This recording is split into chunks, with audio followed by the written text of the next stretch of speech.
let's talk about cropping. How I crop my portraits is just as important to defining my style as the lens I use, the way I light, and how I process my files. I believe the way an image is cropped can change the look from meh to amazing. It took me many years of trial and error and studying the work of my favourite photographers to learn that there are actually a few golden rules of cropping worth following that make a huge difference to the visual impact my portraits make and how flattering these poses can be.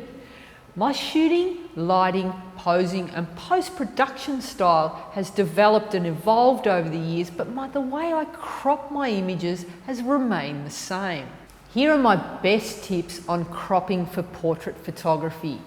Crop in camera. Cropping in camera basically means you compose your image exactly how you want your final crop to look when you are taking the photo, rather than shooting loosely and cropping the shot in post-production. There are two reasons for this. Firstly, images cropped in camera look totally different to images that are cropped in post-production. Filling the frame and cropping tight means that you will create great background blur or bokeh, which removes any background distractions and focuses more attention on your model, which is always a good thing. The other advantage of cropping in camera is your file size is not affected. A loosely photographed cropped image may only leave you with 10 to 15% of your file size. So a file that was originally 30 megabyte as a full-size image is reduced to 3 megabyte with a tight crop. Lower resolution images have less detail and won't be as sharp as full-size images. If it bends, don't crop it. There are certain ways to pose models that are more flattering to the body. I'm always looking for ways to pose my models that elongate rather than shorten their body parts. I try and emphasise the best features and hide or diminish the features that are not as strong. As a general rule, I crop in a way that will elongate and flatter the body. Cropping at the knees, waist, elbows, toes, fingers, ankles or wrists can make your model look stumpy. Cropping off the arms or legs can make your model look square or larger than they really are. Avoid cropping into the chin. Avoid cropping into the chin and keep the eyes in the top third of the frame. I find my portraits look much stronger visually when the eyes are positioned in the top third of the frame. Cropping into the chin is visually jarring in the same way that garlic ice cream is jarring to my taste buds. Give yourself options. The explosion of social media has radically changed how I shoot my portraits.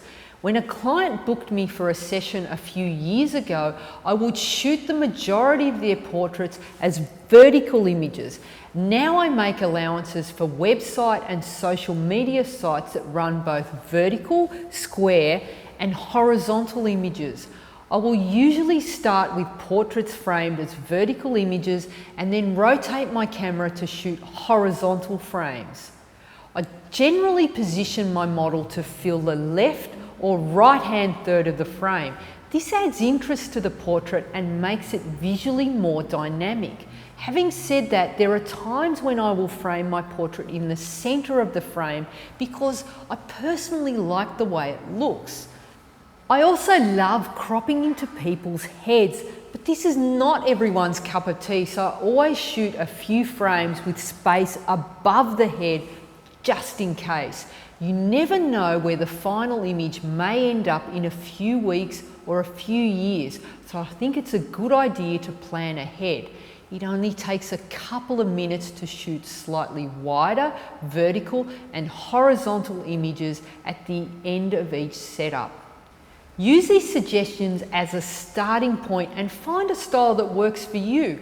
Start with a full-length portrait and first try cropping using traditional cropping rules, then try breaking the rules and see which way you prefer the most. Each person, location and pose you're shooting will always be different, so don't be afraid to mix it up a bit and create your own signature style. The one question I always ask myself when I'm cropping my images is, does this crop look deliberate or does it look like a mistake? Sometimes following cropping rules to the letter will still leave my portraits looking visually jarring.